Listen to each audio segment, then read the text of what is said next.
Hey, Peter. What's up, Joe? What's going on, man? It's a podcast time. It's time. It's Thursday night.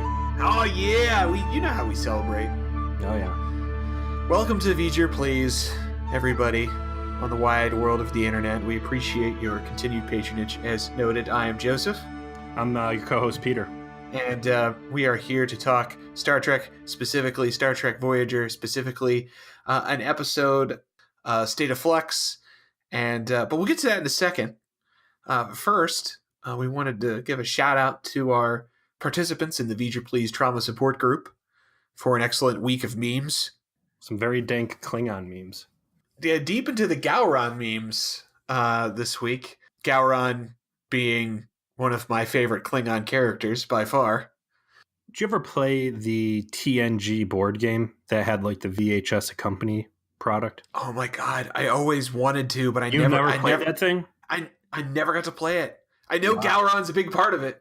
Yeah, Gowron's like the main actor in it. Like, that's amazing. I got that. That's probably the coolest board game I think I've ever played. Like, there was multi-layer, like cardboard construction, tricorders and phasers, and you could like plug isolinear chips into the tricorder.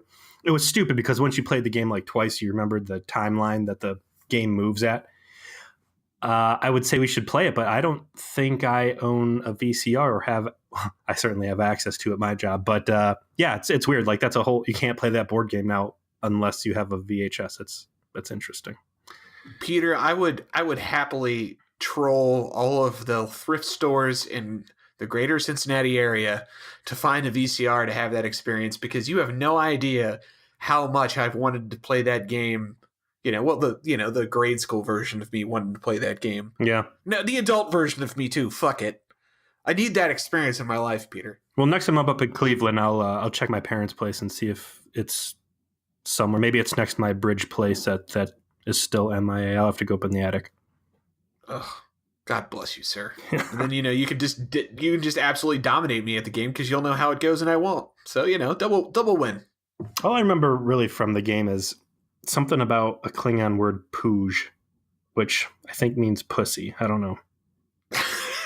Pussy like coward or sissy, not Klingon sex. I'm not one of those people that's read the Klingon translation of Shakespeare, which is a thing that you can buy. I'm going to go ahead and suggest that your interpretation of that word may be accurate.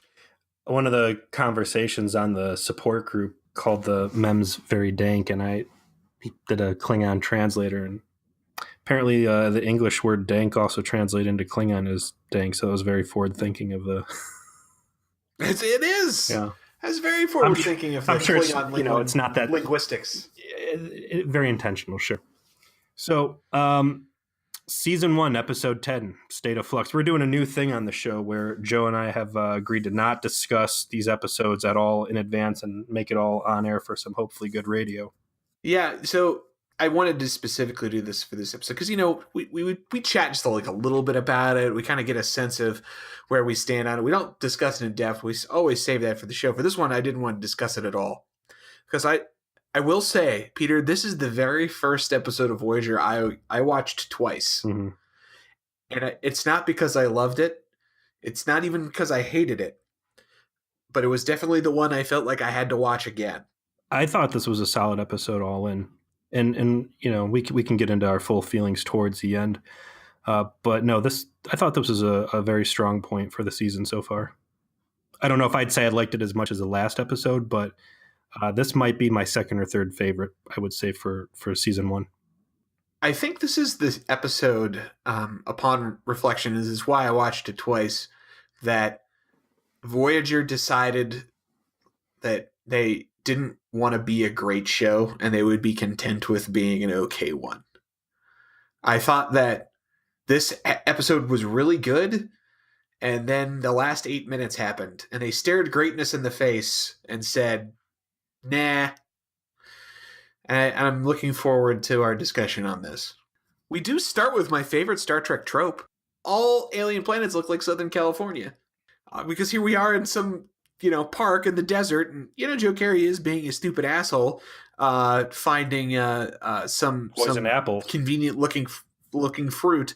But thankfully, Snarf is there to seemingly indicate that if he were to eat them, he would die from having his dick fall off. Wouldn't you think that like a tricorder could just be like, just flash the poison symbol at this stuff? It's just like a little animation of what would happen to his dick. His dick specifically. This isn't us just being crass. Like Snarf does like start to point at his wiener, and Chakotay's got to cut him off. Chakotay also gets to try out some of the local root. And I did kind of like that Snarf was making fun of all of the humans for being soft and not knowing what it's like to, desperately want some food that's edible and provides nutrition on the verge of starvation. And that he's sort of reveling in making them all feel uncomfortable eating his shitty Talaxian space rat. It's an interesting dichotomy because, especially out of the last episode, we've got the Sicarios, or what was it? Sicarians? We went with Skeevians. Skeevians, yeah, but let's stick with it. Okay, yeah. Well, the Skeevians, Sicarians, whatever. You've got civilizations that are at, if not above, Federation standards of living. And that's something I've been putting a little bit of thought in, and maybe something for us to save a discussion. It seems like they're crossing between different faction space pretty fluidly. And I would say, all things considered, it looks like the Delta Quadrant, despite, at least the area they're in now, the sectors they're in now, despite having a lot of different alien species, they all have relatively small footprints from what we've seen so far. And it looks like they're all pretty peaceful with each other. So the standards of living are certainly have the capacity to be very high. And then you've got, Talaxian hobo antics out of Neelix. And, I think it's clear he's part of the have-not side of the Delta Quadrant. Somewhat disappointing that we're not getting a more complete look at the political picture and the part of the Delta Quadrant that they're in. They're kind of running into these planets, like you're saying, and they've got their kind of their own jam going, and it's really just the Kazon, who of course are the main antagonist of this episode, that we understand as a real power in the area. That's all right. You know what? They're just establishing themselves. I can look past that. Sure. And speaking of you and I's favorite antagonist, the Kmart Klingons, we get a shot up at the bridge where Tom is thinking there's something out there, and between he and Tuvok doing a little techno sleuthing, find that there is a ship that's hiding itself but isn't cloaked. It's somehow evading their sensors, but isn't using a traditional cloaking device. And eventually they throw a Polaron burst out there and see that it is the silhouette of a space hoopty. There's a 1968 space cutlass out there that is threatening, and it's time to pull this little scavenge party off the planet. How do you feel about the Kazon ship design? I mean, considering the Kazon are purposefully being portrayed as being technologically backwards, it's I think their key trait. I kind of like that their ships kind of look like junkers. I don't think it really looks junky. I mean, out of all the ships that we've seen in Voyager so far, I'd say that these Kazon cruisers that we encounter in this episode are probably the second best ships we've been exposed to, other than Voyager itself. Oh no, dude! Remember the Vidians having like super ships that can go just as fast as the Federation's fastest ship? Well, on paper, they're just as good, but I'm saying visual design wise. Oh, okay.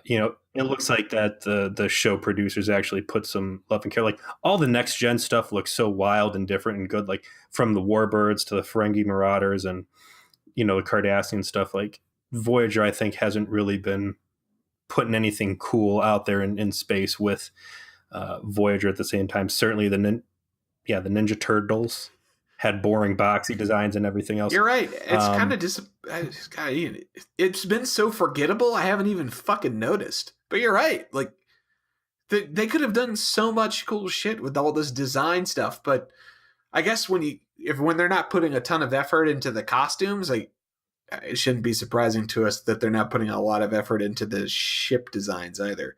Hell, right. I'll go as far as to say the fucking Kmart Klingons have the most together-looking ensembles we've seen at any fucking aliens. I will agree with that. So these Kazon ship's in orbit with them, and basically it's hacking Voyager sensors. Like you said, it's not a cloak. It's just exploiting some sort of flaw or vulnerability in Voyager standard scan pattern. That what kind of burst did you whatever the probe that they shoot out and like it backlights them. Was that like a sensor burst, or was that an actual thing that Voyager shot out that the Kazon should have been like, why did they just shoot that into space? Oh fuck, we've been made. Start, wrapping this up. I mean, it looked like it was an actual thing they shot out there. Basically, a flash of space light to see the silhouette that was hidden to their sensors. It was just a neat little effect that he did. So they backlight him. They're like, "Oh shit, there's the Kmart Klingons. Let's wrap this up." Janeway calls down and tells Chakotay to reel it in. They get everybody together, and right before they beam out, Harry Kim, "Oh, where's Seska at?" And it's like, dude, what do you care about her? Like, maybe you got a little thing you got for her. Maybe got a little crush action. And off Chakotay goes to try and track her down because rumor had it she went off by some caves. While he's jogging over to those caves, my wife's sitting next to me, and she's like, "What is that thing hanging off of the front of him? It looks like a dildo." I start laughing because she doesn't listen to the podcast and she doesn't see my notes and have any way of knowing, that the phaser placement, especially on Chakotay, like this thing's just hanging off like very phallic. Very phallic. I'm going to get a screenshot and I'm going to cap this thing and throw it up on the Facebook group. A zoom in on that might need to be our new temporary picture. It just looks so bad. She starts ragging on that in the tricorder, and I'm like, you should really listen to the show because this is like covered ground here. But it just goes to show once again, you married the right woman. Yeah. Great minds criticize phasers alike. So he goes off to this cave, and that was a legit ass cave, I thought. You notice the water dripping in the background? Well, I mean, they were on location, so they may very well have been in a cave. So they're in that whatever park hell, they've been using that park for exterior shots of alien planets on Star Trek since the 60s. I remember when they used that same park for the fight for the Gorn between Kirk and the lizard dude in the rubber suit. So that very well may have been in a real cave. And Chakotay's rooting around trying to find Seska. And Seska, basically they have that run into each other in the around a corner moment. And Seska's got this big old bag of mushrooms she's been picking and says that she was trying to get those mushrooms to make Chakotay's favorite soup, believe it or not. They try to get out, but they get caught by two Kazon who are in the cave. And actually one of the Kazons just nails Chakotay right in the chest. But apparently all it did was make him limp. Because they take the two dudes out and Seska picks them up and they just kind of limp out and they roll the credits from there. So we cut back to Chakotay's quarters as he's convalescing from his encounter with a chest bruise from a phaser blast, I guess. Mm-hmm. And he's doing what I best can describe as stereotypical Indian shit. I would call this making a mess. So listen, there have been a lot of other characters in Star Trek with ethnic backgrounds. Like, Picard's French, but in his spare time, he's not, making croissant. Geordi's from Africa. He's not just black, he's from Africa. He's not like carving a mask in his free time. Nobody else with an ethnic background or national background or cultural background is always constantly doing that background thing. Except for fucking Chakotay, who is always doing stereotypical Indian shit whenever he has spare time. Now you make me want some sort of long-lost episode where Picard's in the holodeck running a program that's just a recreation of the I Love Lucy grape stomping episode. And Riker walking in like, what the hell? And he's like, what? This is what we do. Back off. French. Back off, dude. Don't let this English accent fool you. I am French till I die. Yeah, so he's like whittling a stone down and just making a dusty mess all over the place. Seska actually comes in with a big old pot of something and opens it up, and sure enough, it's Chakotay's favorite mushroom soup. And we get a little scene where clearly Chakotay and Seska are very comfortable and familiar with each other on a personal level. I put in my notes that Seska comes in working that ass. Like, she is dripping sexy time, I think, in this little scene here.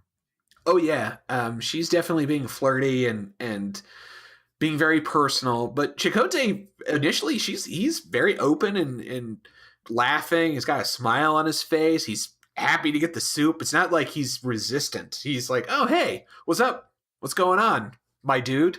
I mean, he's they establish just from that interaction that they are not just friendly with each other but friends. You know, Strong camaraderie. Strong camaraderie, and obviously Seska definitely uses some gentle touch later on to demonstrate that it had been previously a great deal more than that.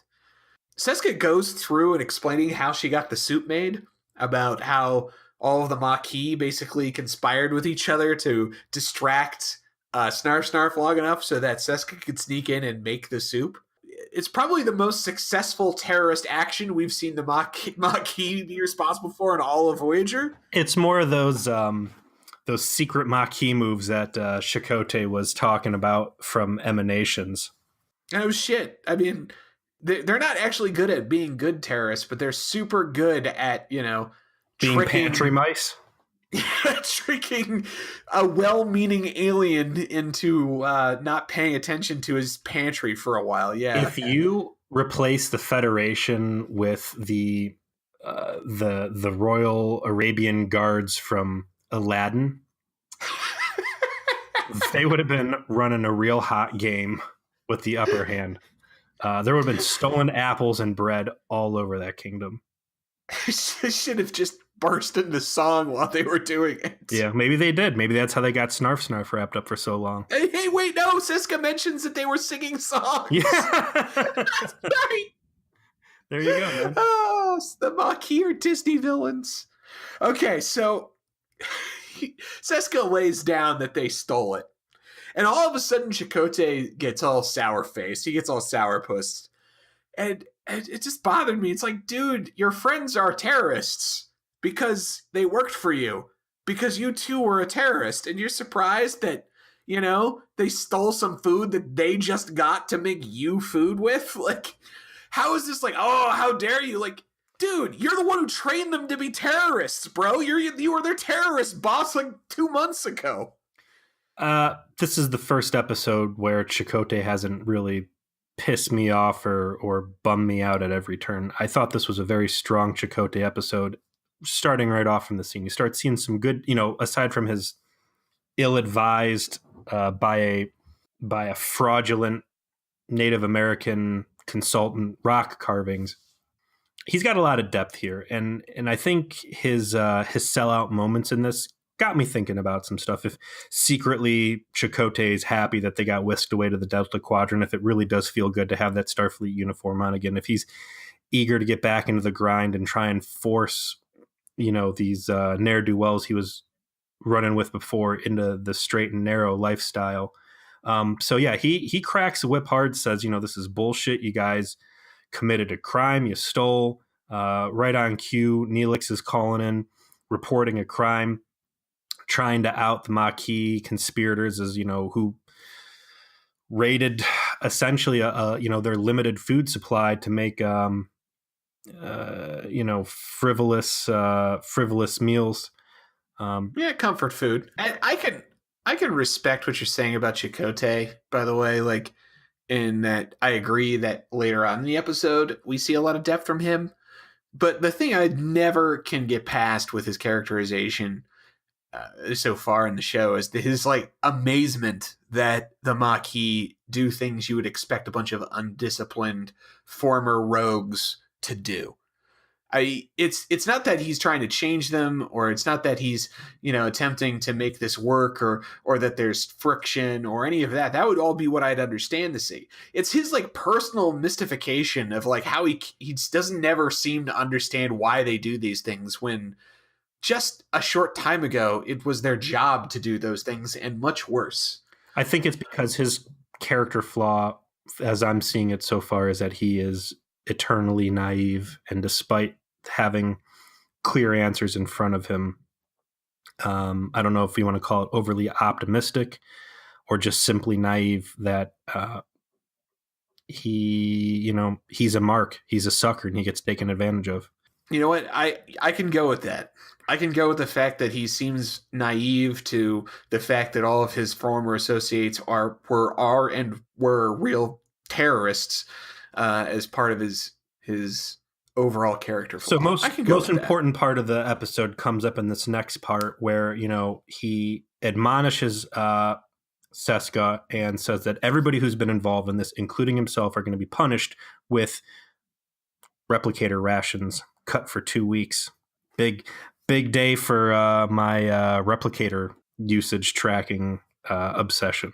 I mean, I can think of no punishment worse than having to only eat Snarf's food for 2 days. So, I mean, it was 2 days, not 2 weeks. That's still, was it 2 days? That's still an eternity. Yeah, it was 2 days. So at that point, he gets called to the bridge for a distress call or something. Well, they do have the moment where Seska gets touchy with Chakotay, and he's not like, get your hands off me, but he's definitely like, I don't want to do this. And they set up, they used to bang, that it ended. That they agreed it wouldn't work. It sounded like Chakotay was more like the one that thinks it wasn't going to work. Seska definitely is still interested. Tries to get him like, hey, rethink this. We're stuck in the Delta Quadrant, but hey, I'll go shack up with Harry Kim if you're just not interested. Which poor her. She would actually try and pursue that. The space nerd virgin nerd. That's when he gets called to the bridge, and that's where Janeway is seeing a distress call coming from some Kmart Klingons. So they fly out there after Neelix specifically advises them that the house or whatever subdivision of Kazon these guys are the most war. The Kazon Nistrum sect is what they're called, and he says it's probably a trap, but we know what Janeway does when there's a trap. Not consult anybody else and just shoot from the fucking hip. Yeah, just fly right in. Fly the ship right into that trap. Let's go. Yeah. So they're going in, and they beam a flashlight Scooby Squad over to the ship that is in some distress. They got their wrist flashlights out, and we see some nasty shit in there. We see some delicious industrial, what I thought were transporter accidents. I had written in my notes, this ship set looks like trash, and then I immediately scribbled it out and said that this looked fucking cool. You got some full body fusing into bulkheads. You got half of people's faces sticking out of the wall, feet stuck in the floor. Like it's gruesome. Like these people died poorly. Yeah, they died very poorly. They see this carnage. They're like, what the fuck? One of them's still alive, so they obviously beam him over to Voyager for medical treatment. But B'Elanna quickly diagnoses that, along with Tuvok, that there's a piece of technology on their bridge that doesn't belong, and they're reading some Federation residue off of it. And they're protected now from this radiation it's giving off because of a force field, but it seems very suspicious to them that there's this explosion on the bridge from this out-of-place tech with a Federation chemical signature to the explosion. So they're very interested now in what the fuck happened to these people. Oh, Joe, did you feel that? I did. We must have stumbled into some sort of a temporal shard in subspace because we didn't have our subspace armbands. We've just time traveled 2 days into the future. We hit some space turbulence near a space butthole, and sadly we lost part of the mission log in the turbulence. So here we are, trapped in the future. We're gonna have to come up with some cockamamie scheme to go back in the past and rejoin our former selves. Maybe if we recover all that lost ground of dumped footage, we can escape back to our correct timeline. All we have to do is come up with like 5 or 6 interchangeable lines of technobabble dialogue, and I think we're good to go. That's usually what it takes. This seems like a 6-line problem. Before we hit the shard, though, I do remember what we were talking about. We were talking about how they brought the one single Kazon survivor they had back to Voyager. You know, he had the metal blood, and the EMH was like, "What the fuck is wrong with this dude? What the fuck happened over there?" And Chakotay's like, "Well, actually, it's pretty fucking horrific." Yeah, again, we had some really cool, what appeared to me at that time to be some transporter accidents, and that metal in his blood is probably some bulkhead. So it was about this point that I started deciding in my head that this is going to be what I consider to be a good episode. Unfortunately, I already knew what the conclusion of this was going to be and kind of where the culprit lines were going to go. But up to this point, you know, they're again playing the higher hand of things aren't perfect on the Voyager, and there's some fuckery going on, and either you've got other ships leaking Fed technology over in the Delta Quadrant, or you've got a rat on board. So I think they kind of pick back up the murder mystery whodunit. The scene they have in the turbo lift where Tuvok is running through the options that you just said, like, well, either it's something like Federation technology or isn't, or they interacted with another ship that got brought here by the caretaker, or we got a traitor. Janeway is so super dumb in that scene where she's like, what? Someone might betray us? It seemed mystifying to her that anyone would do dirty. Wouldn't it have, though, because if she was at all aware of the fact that there was a malcontent portion of the ship, it would require her acknowledging that she has handled a few very key situations less than admirably. I mean, even if she's blind to her own, incompetence, quite frankly, she is in the turbo lift as she speaks with someone who just a week ago suborned mutiny on her ship in doing dirty to get them home faster. Like, the very first thing that you should think of is somebody just straight cold fucked us over. I have a boat full of terrorists and Federation officers who themselves aren't exactly playing by the rules. Like, it's just another one of those Janeway moments where I just roll my eyes, where her character is let down by stupid writing. Sure. The first time we had this conversation, there was a pretty stark disagreement in that, I thought it was good that, they kind of kept you guessing. You felt that it was a very two-dimensional episode because all of the arrows point to the final culprit. And I've reflected on that a little bit. And I think it's that, again, I'm looking at the show and there's parts of me that watch it as a TV viewer from 2018, where every other show now will paint a very clear picture of what they want you to think. And then at the end, the 11th hour, some guy steps out of the shadows, and that's been the Phantom Menace all along. Whereas, unfortunately in this episode and in its day, all that breadcrumb trail did in fact lead to the true culprit. And you're right, of course. That is how I feel. And like you, of course, I know, spoiler alerts, Seska did it.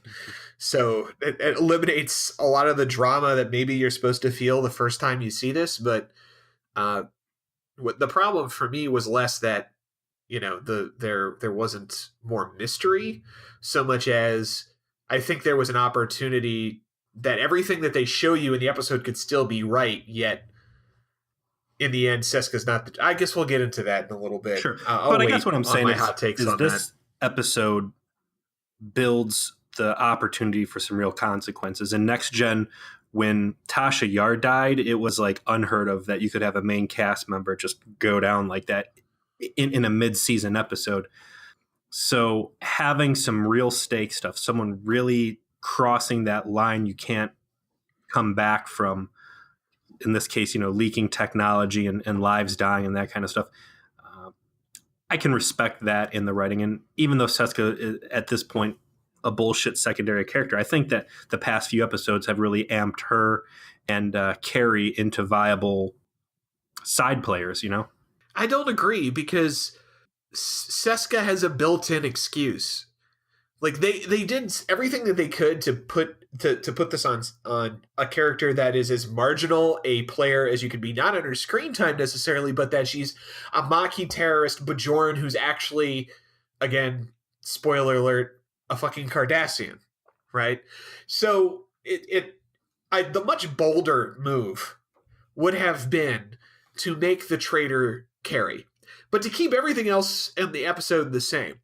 I mean, I think it would have been awesome if they had got to the end, laid it out. They're like, "You're a Cardassian. You fucking were the traitor all along. You fucked us over. You're it." And she's like, "Whoa, whoa, whoa, whoa, whoa.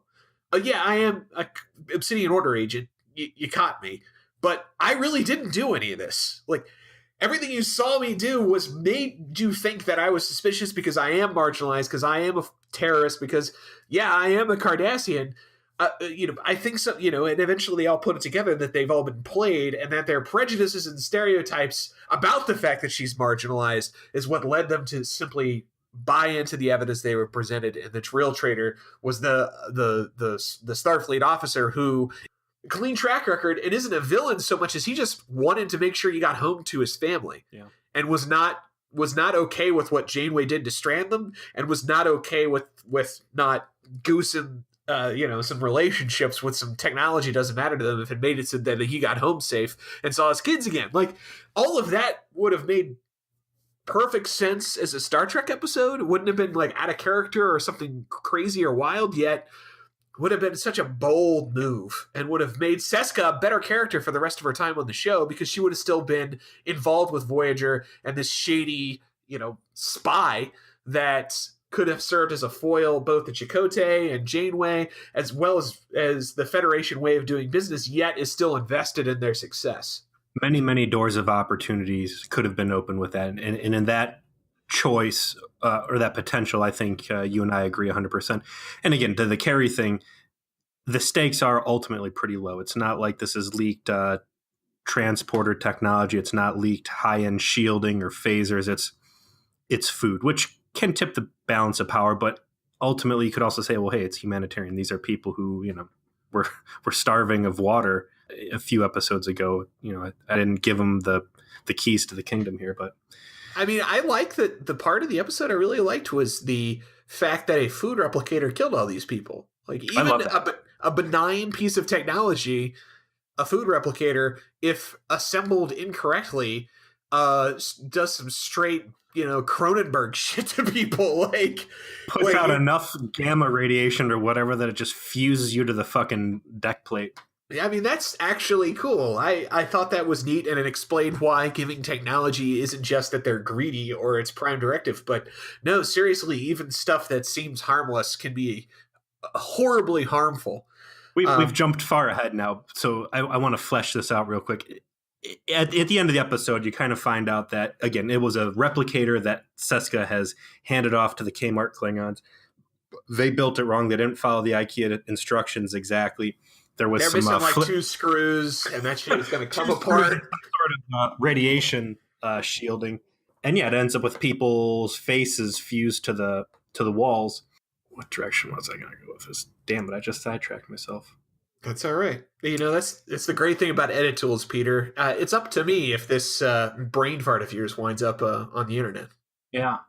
Your fate's in my hands. Yeah. You know what? I don't know. Where are we going from here?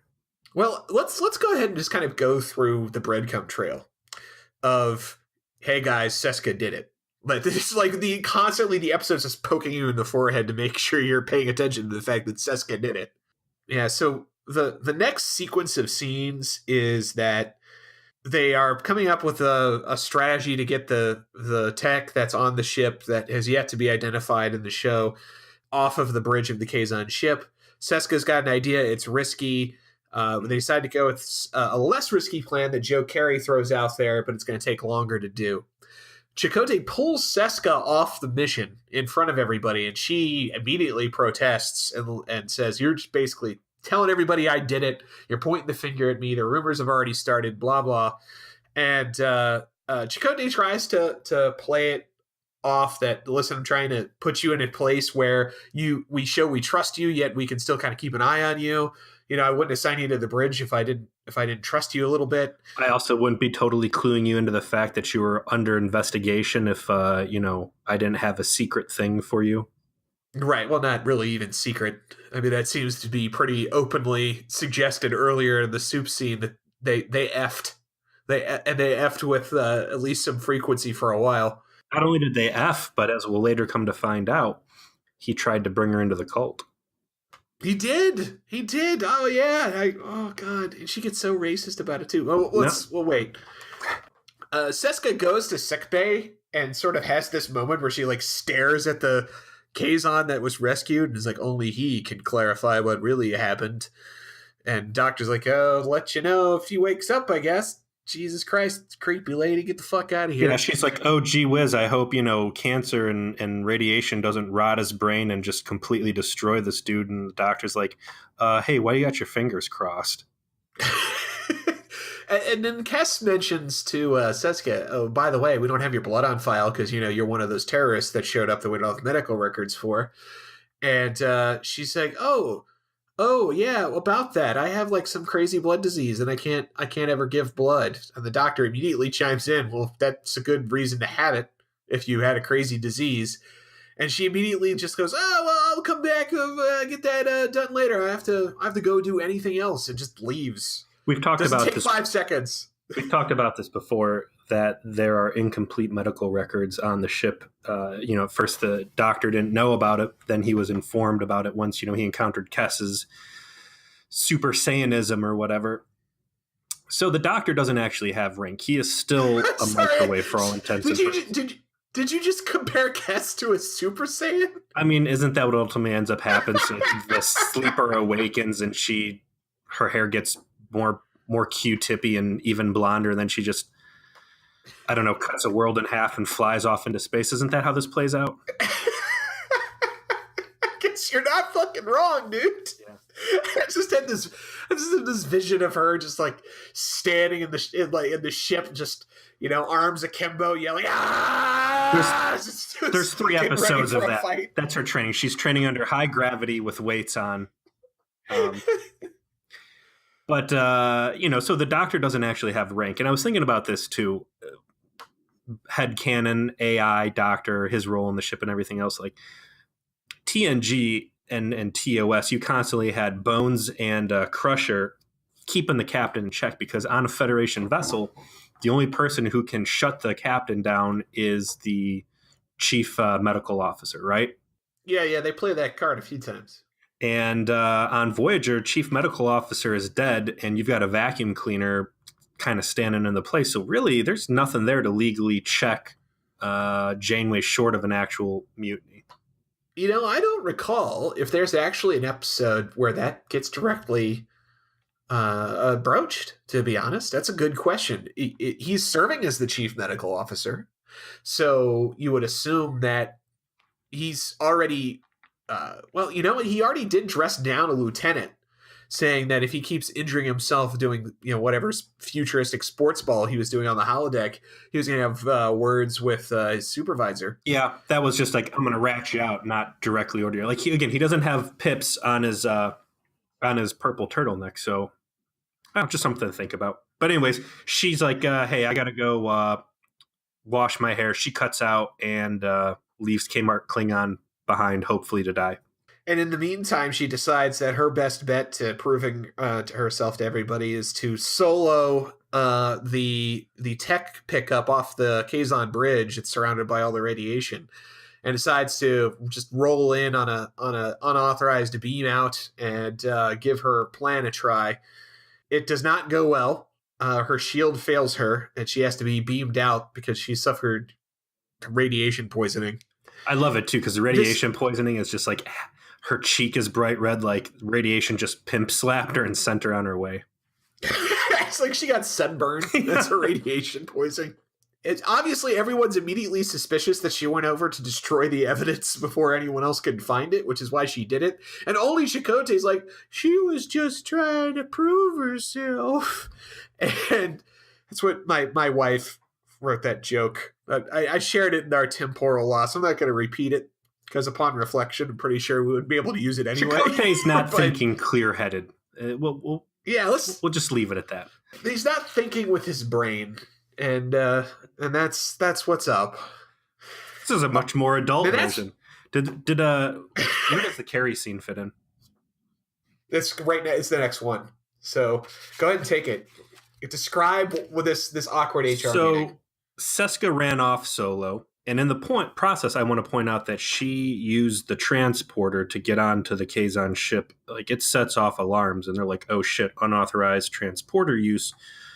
Goodness gracious! And then they find out it's Seska over there, claiming that she's doing the job.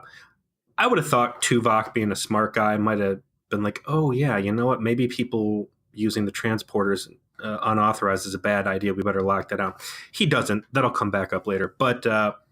While Seska's laid up in sickbay with her radiation pimp slap burns, I'm going to say this episode should be called The Queen of Burns, because between the hot, in-your-face slam dunks she lays on some crew members later on the episode, as well as her very literal radiation burns, she's the Queen of Burns. She'll be the Queen of Burns in my head. I like that. Seska, Queen of Burns. Maybe she's like a Marvel hero, because she's not really too sassy up to this point openly. And maybe this is like her origin story of becoming a supervillain whose superpower is sick burns, as she had to get burned first. And that's how. Since a radiation has caused her a mutation, and she has a mutant power of sick burns. I mean, that's great. That's a standard, approved origin story, right? Science experiment. I like that. I can see that fitting into Infinity War. Like, we need none of our powers will work on Thanos. We need to call someone in that can destroy his self-esteem. We need some. And Seska, Queen of Burns. We need some sass. But anyway, so she's laid up in sickbay, knocked the fuck out. And Carrie gets a trip up to the captain's ready room. So you got Janeway sitting behind the desk. He gets sat down, and then you got Tuvok on the left and Chakotay on the right. And they're standing. And they like walk right up on this dude, where the crotches of their jumpsuits are about 6 inches away from Carrie's face. And I think you could just every time he turns to the left or the right, he's got a face full of dong. Yeah, like absolutely. It's just pick your poison. I'll tell you what. I get that the replicator rations are running short here. Hopefully, they're not relying on the replicators for soap. Otherwise, this is a very stinky time in Joe Carey's life. Man, do you don't think people wash their balls in the 24th century? I wash my balls now. Sure, but if you don't have soap, look, we're dealing with wartime rations here. The luxuries are not abound. Maybe some of that ginger root that Neelix was looking at down on the surface, they can also use it as some sort of makeshift pumice stone. I don't know. Because at least wash it off and dry it off. I mean, it's not the best, but at least that's better than just letting that ball stank just be right there as you're interrogating one of your junior officers. You know what? That might have been part of Tuvok's plan. He likes these mind games. This could be some advanced tactical interrogation. This is a Vulcan mind game is ball stank? Well, they are from a desert planet. It's really hot there.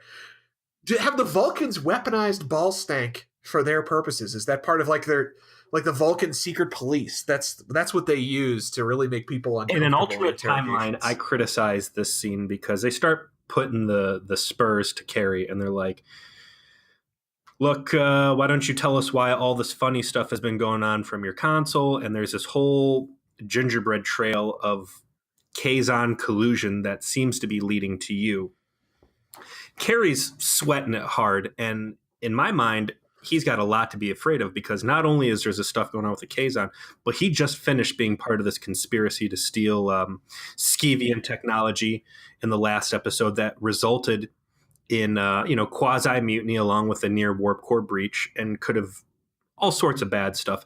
B'Elanna and Tuvok took the fall on that one. You could argue he didn't even let Tuvok step in front of the bullet on him, but Carrie has fallen from grace pretty hard at this point. And my concern here, my argument was, you're in the future. Next gen, Data was good at picking out lies. Geordi was really good because he had the visor. There's some cool Federation tech out there that could be employed for interrogation and questioning. At the very least, some sort of polygraph lie detector. You've got someone on your ship handing off your cutting edge technology to the enemy. This is a big deal. They're just relying on the captain looking across the table at them. Maybe they're not busting out the high-tech stuff because Tuvok's using this dirty guerrilla warfare ball sack bioterrorism stink torture. Nobody can smell Vulcan balls and lie. Impossible. It's a racial ability. He's got a +5 on interrogations. Oh, so man. she's like, it's just she's like, here. I thought we were going to go down the road of righteousness of that. Well, Chakotay's got all of these, Indian dick drugs he uses for his cult. Yeah. Put your hand on this vibrator and smell these stone shavings. But no, I think the Vulcan ball stank weaponized. That's strong head canon. I like that we've established these damn that. Vulcans. If they're not pinching you on the neck, they're putting their balls in your face and making you wig out and tell the truth. It's got like a hallucinogen effect. It's called it's just Vulcan penthanol. You take a face full of it and you're gonna be like chasing the dragon for like 2 hours. We don't need sodium penthanol. We got Vulcan penthanol. I don't know. Someone might need to go back to the drawing board. But anyway, she's like, hey, look, what's up here? And he's like, well, why don't you go ask Seska what's up? And he throws her ass right under the fucking bus, Chakotay kind of rolls up on him a little closer. And he's like, oh, look, I don't know what's going on. It's not me. And Janeway ends up confining Carrie to quarters on this one. Yeah, it's like a precautionary measure. But lots of screen time for Carrie between this episode and the last episode. And it's interesting, too, because this is the last time we're going to see Joe Carey for a very long time. Yeah, they don't use him again until the 7th. Well, no, once in the 5th season and then twice in the 7th season. But I don't know why. But they only started using him when they wanted to indicate something happened in the past, because he only showed up in season 1, and then he shows up again in the 7th season, just randomly on an episode, and they might as well put a neon sign above his head that says, I am here to die. Why have I been reassigned to this red security detail? What's going on? It's like legit. When we watch that episode, you'll just roll your eyes like, oh God, how obvious hey, it's Joe Carey and he's here to give this episode some semblance of stakes, which would have been great if he had been in the show at all for 6 years prior to that. Hey, jumping back onto your writing line, what a great reason not to see Joe Carey anymore is? Because his ass has been sitting in the brig for 6 years. Oh yeah, that would have been fucking awesome. Oh well. Yeah. Our time travel meddlingly goes so far, you can't go back and actually change real things. So they wrap up the interrogation, send him off confined to quarters, and about that time, that's when First Mage Cullen shows up. So the head, if the Kmart Klingons are the Kmart Klingons, this guy's our discount Gowron. He's the persistent antagonistic force for Voyager for the first couple seasons here, and he shows up. I actually kind of liked the way that he just presents himself like, I'm the king bitch of the universe. Fuck you. That might be because he misread that entire script and thought he was supposed to be introducing himself as Janeway's future love interest. Yeah, that was a pretty funny production note. Like, I'm not sure what the fuck he read in this, that they're supposed to bang, but there's no bang vibe. He comes to the ship after Janeway invites him, explaining what has happened, and the iron-blooded Kazon has been cured by the EMH, because of course the EMH found the solution, because he's like 85 doctors in one. He's better than any doctor could possibly ever be. He hit his rebirth, and boom. Yeah, this guy just popped right back up, and Jane was trying to lay down some charm, trying to do some diplomacy, like, hey, no, we saved this guy's life because we care. But Cullen is just stone cold. He doesn't give a shit. He just wants to take the broke down ship in the sky and bounce. Janeway's like, nah, because I'm pretty sure you guys stole our shit. And eventually, Cullen asks her basically a moment to confer with the recovering Iron Blood guy, along with his subordinate. And Janeway and the doctor kind of go off into the corner and like talk about how, oh, can we say that it's not safe to move them and that, while there's 2 security guards. One of which is Tuvok. And somehow, some way, the Kazon guy is allowed to get this ring out, get a giant needle out of the ring, and jam it into the Iron Blood dude's neck before either security guard pulls a phaser and stuns him. In fact, they don't stun him at all. They just like jam him up against the bulkhead and they don't actually end up shooting him. It's awfully sympathetic. This guy, he like twists a ring like little orphan Annie from A Christmas Story, the decoder ring, and this needle comes out like an inch long. Like, this dude's smooth. You can tell this is the guy you got to keep an eye on at a party, because he's gonna be dropping pills in people's drink and causing all sorts of problems. Ooh, yeah. Ooh. The K's on what's his name? The head guy? Cullen. Cullen knows about this dude. And he's like, listen, we have to go do some real shady shit. Get that asshole from the last party we kicked out. He's coming with me. Even though we've seen Tuvok as the fastest phaser draw in the West, not good enough here. Instant toxin, too. This is the best poison in the entire galaxy. I mean, like you said, it touches his neck and this guy's dead like that. They should have... Yeah. Do they take his body with them? No, they leave it. They just bounce. They can just kick him off the ship. So they just leave the body there.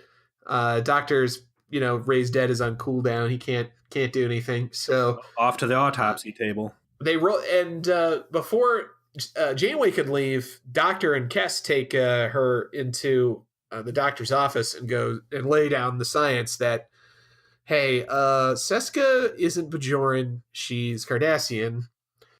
And the next scene is Chakotay essentially trying to digest that information. And I think this is where everything with Chakotay takes a solid turn to the positive for the rest of the episode, because he's starting to get fucking salty. He's starting to get real fucking angry over the fact that he had Tuvok as a spy, and now Seska was probably a Cardassian spy on a ship too. My favorite scene for this episode, and easily the best Chakotay scene in the series so far, and the exact line, when Janeway lays it out to Tuvok and Chakotay that Seska's actually a plant.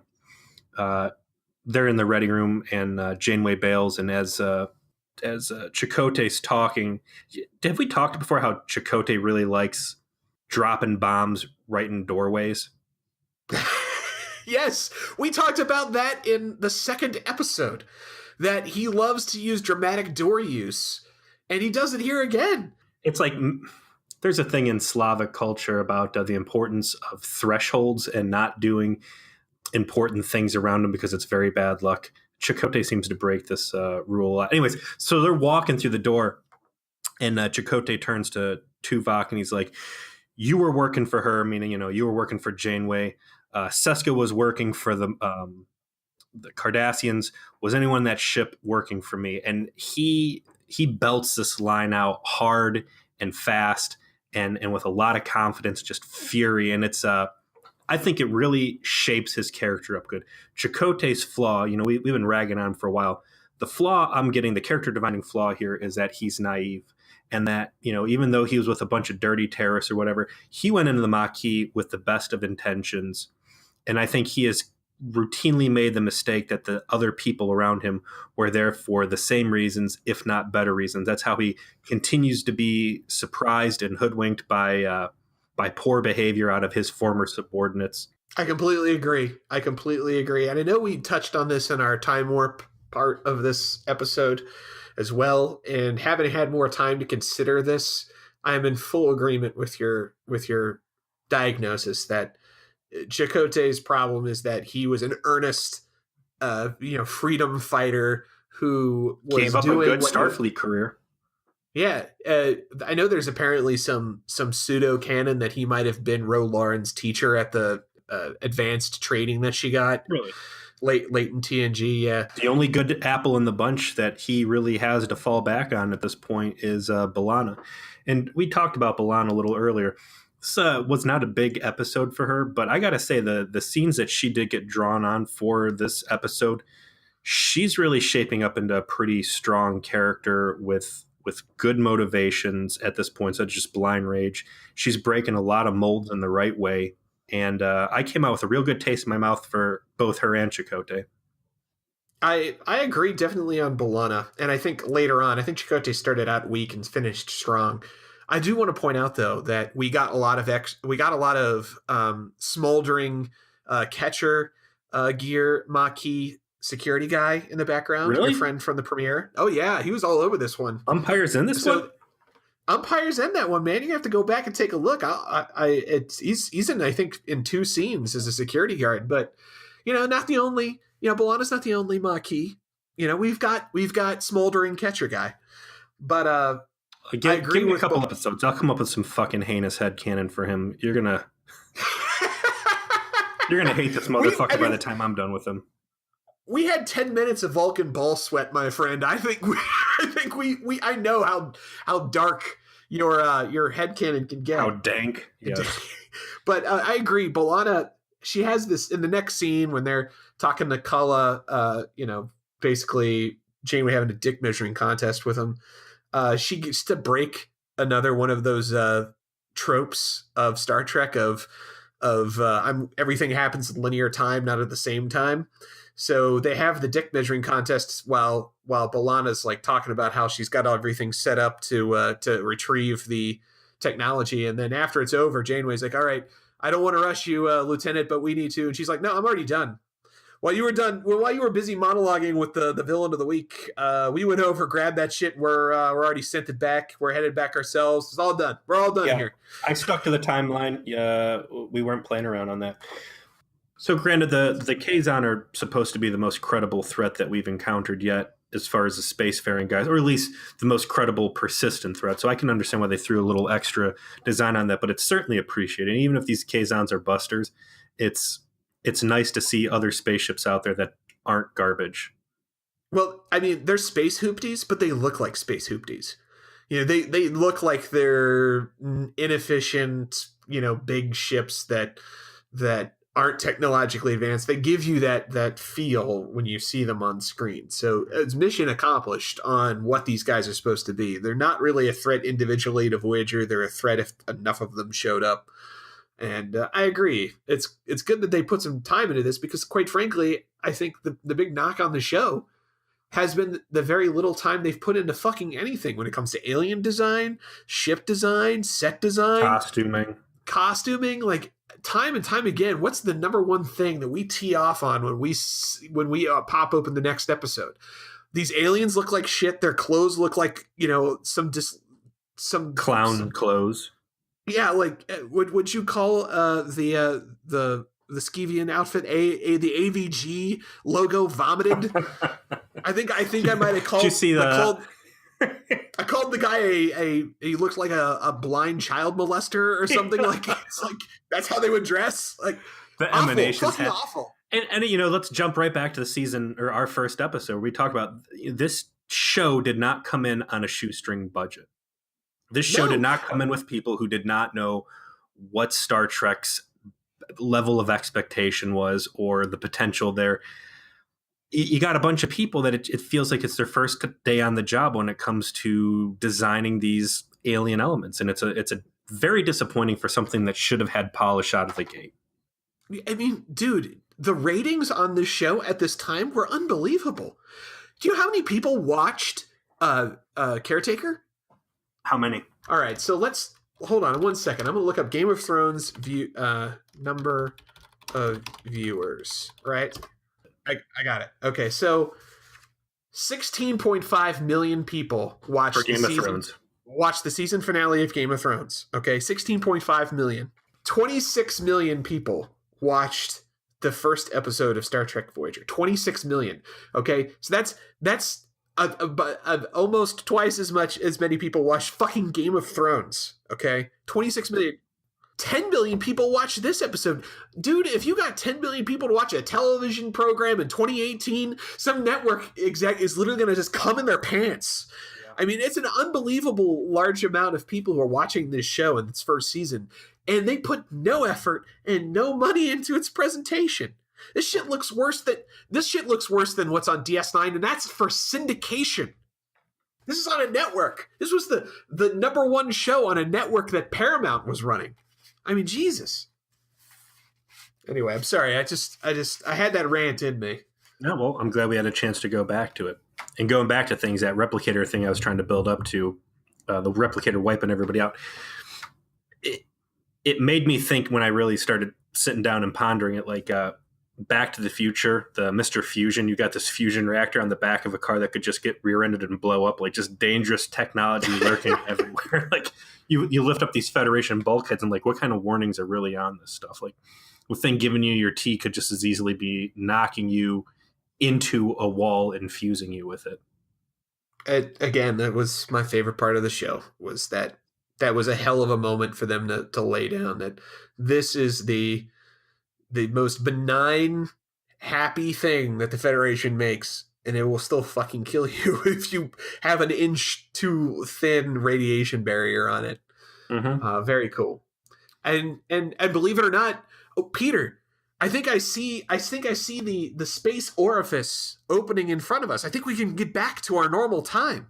Wow. I'm shaking in my chair in rhythm with you so they can shake the camera to make it clear that we're going through turbulence. Oh my God! Oh, coming out the other end! I think I saw Tom Paris' space probe during our transportation. It was vibrating at maximum setting. Let me jump over to Team Seska real quick for a minute. Like, if, let's say you could demonstrate real value to allying with the Kazon, the replicator in the grand scheme of things isn't going to give them a huge tactical edge. It is almost kind of humanitarian, being like, hey, by the way, your water problems, we can fix that. And it's not, again, if you would have given them like transporter technology or better shields or anything else, like that would have been a clear tactical edge. Like she really did pull some hard punches and make some smart choices about what tech exactly she was going to leak. Oh, sure. I mean, and this is, again, I think a lost opportunity that, they didn't explain well enough her motive. If they were going to stick with her being the traitor, they didn't explain her motivations well enough to make them reasonable, because she gets all sinister and kind of stereotypical in her speech after she lays down some fucking hard truth pipes right at Janeway's feet, which I figured you appreciated. But sure, of course. In any case, they go through kind of a double blind plan where they are trying to figure out, once and for all conclusively, if it's Joe Carey or it's Seska that's responsible for this. So everything they've seen from Seska and the fact that they found out she's a Cardassian is not enough for them to book her on it. They want to know for sure who did this. So they essentially feed both of them the story of this investigation about how they've, it's a food replicator. They're just figuring out who gave the parts to the Kazon, and it blew up in their faces. And once they figure that out, the innocent party will clearly be exonerated and the guilty party will be punished, with the hope that one of them is going to try and implicate the other in course of interfering with Tuvok's investigation. Chakotay going to Seska and being like, hey, here's our concerns about you. I mean, he shows some of his hand to kind of incite her. Her fucking burn when she kind of lashes out and like says, "Oh, Jesus, go ask your animal guide." This must be real hard for you. What's your spirit animal going to say about this? Why don't you go fucking cry to him about that? It's just like that had me laughing hard. I was like, damn, I'm going to be legit sorry that she's gone. Like her cattiness has really come into its own. I'm feeling what she's laying down on these. She's a grade A hater, I think. Yes, well, it's part of the Obsidian Order training. Yeah. Sick Burns 101 advanced course. She lays down some grade A racist hatred right at Chakotay's feet. Like, bam, take your fucking Indian cult bullshit. Get the fuck out my face. Oh, that hurts your feelings. Why don't you go etch that into a rock, your live journal rock, when you get out of here? Live journal rock. But they lay out the plan, and Seska's really, she turns the emotion on and that sort of thing, and gives a explanation that sounds plausible for why she has Cardassian blood. But as it turns out, it's all part of this plan, and what looks like happening is somebody is implicating Seska in the system, and in probably Chakotay's best moment in the show, he comes up and says, "That was exactly the evidence I was expecting you to use to implicate Carey, because you're clever and devious, and therefore you wouldn't go in and implicate Carrie. You're going to go in and implicate yourself, thinking that we would all think that it then must be Carrie who's implicating you. My question on all of this, they get this pretty complex plan to figure out what's going on here. They've shown before, like the Federation has, security cameras in rooms and stuff. Like they couldn't just put them both under observation and To see which one does it. Yeah, well, that wouldn't provide nearly as much narrative tension, Peter. Come on now. it wouldn't give Tuvok and Chakotay a chance to play 96 games of Jin or whatever the hell they alluded to. They have everyone come in. They explained how they figured Seska's shit out, and she eventually just cops to it all. Says, "Yeah, she's a Cardassian." But she suggests that she really was in love with Chakotay, and in an earlier bit of dialogue suggested that if she is a Cardassian agent, then his secrets weren't worth the effort. Like that maybe she was giving him a pass with the Cardassians because she really did in fact have feelings for him.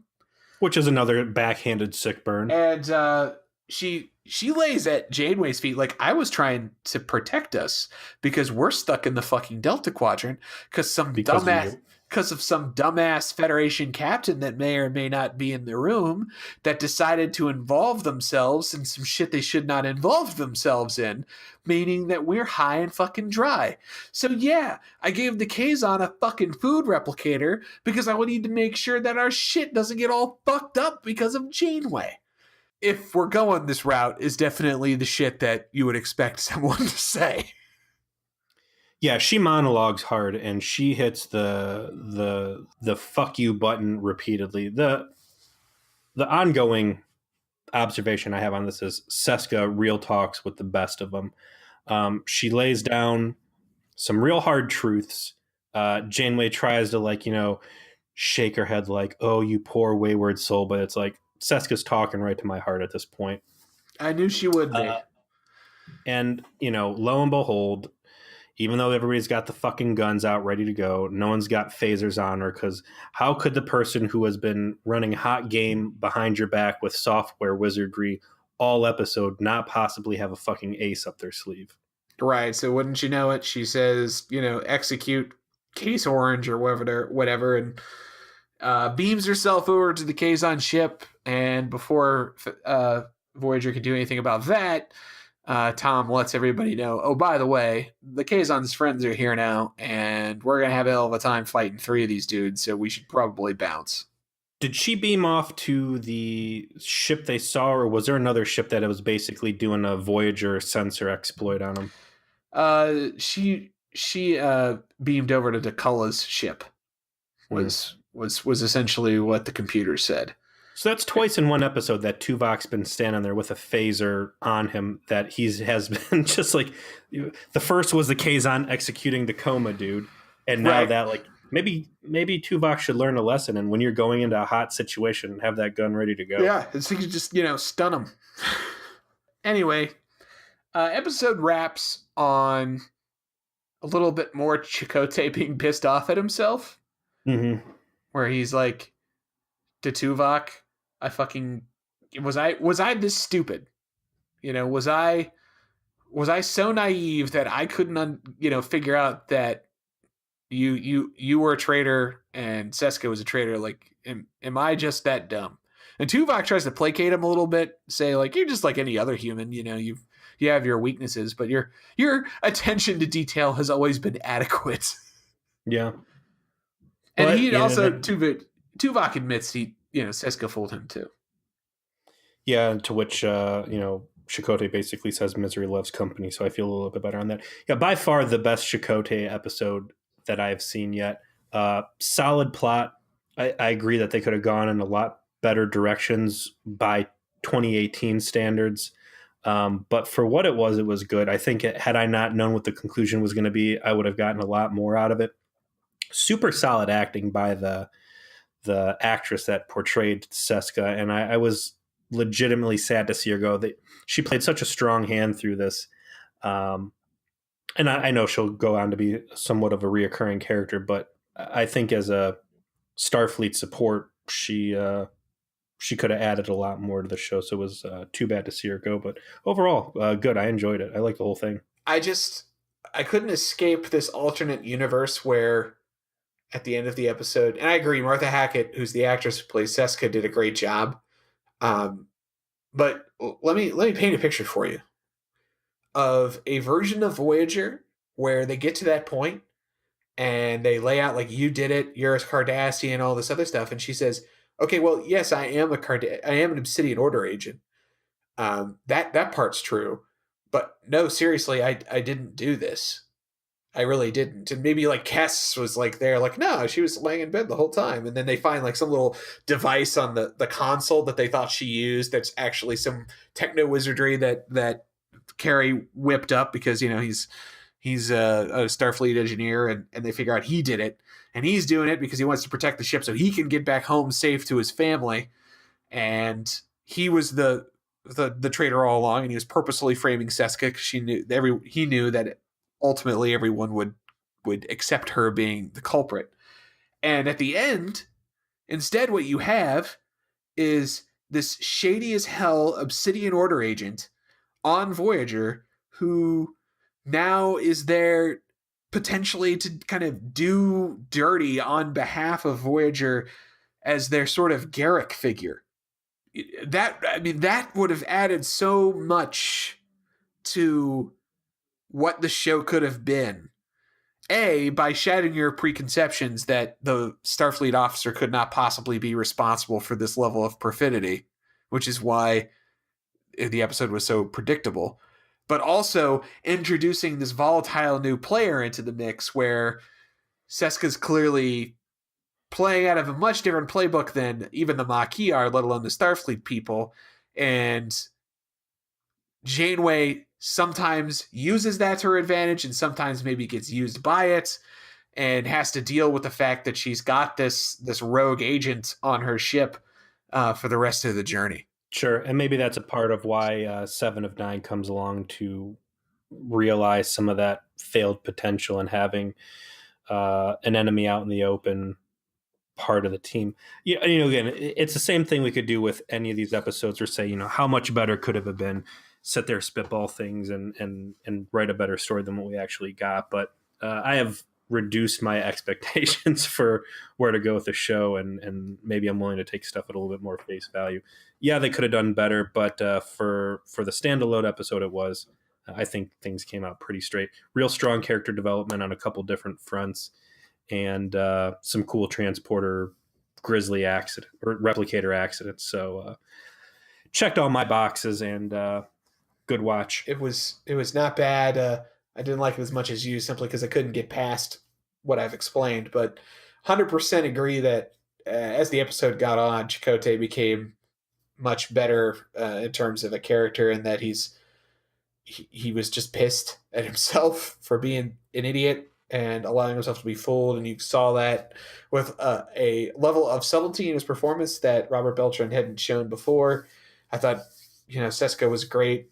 And, you know, the little bits that we got to see from B'Elanna and Janeway and even Cullen, you know, you got a sense of who these people are in these kinds of situations. And it's just a shame they couldn't be more like Ron Moore and what they were doing on DS9 and taking a bold step in a different direction. It's too bad. My regret here is with Seska, as far as her future encounters will go, is, you know, she's gone full black hat at this point, and I think she's going to be a much more two-dimensional antagonist here for it. But we'll see what happens. Where are we going here? What's the next episode? Oh, my friend, next episode we got a treat. Next one I know we'll enjoy. All those D&D we made are going to pay off, Peter, because the very next episode is Heroes and Demons. It's also our first Doctor-focused episode. Well, we'll see how it goes. Before we cut out, jumping over to our rules of acquisition. Sadly, I played the female dilemma. Trustworthiness. Yeah. Acquisition card too early here. So I'm going to have to go with rule of acquisition number 21. Never place friendship above profit. And I think those are words that Seska will live by. Yeah. It's definitely words that Chakotay should have lived by. But he didn't, and we are perhaps richer or poorer for it. On that note, thank you for listening to V'ger Please. I'm Joseph. I'm Peter. Check us out on the Facebook Trauma Support Group. We got some real strong discussions going over there. I'd love to hear what you guys think about some of the topics we're touching on. Absolutely. Please join the group. Please share the podcast. Tell your friends. The more, the merrier. And we appreciate everyone who is. We really do. We appreciate also seeing some of the new faces we've seen as a consequence. We just want to see more. So spread the word, my friends, and we'll catch you. Like Chakotay said, misery loves company. Yes, indeed. Yes, indeed. And, we've had a couple good ones in a row, but, the thresholds are coming, and we'll need your help. See you then.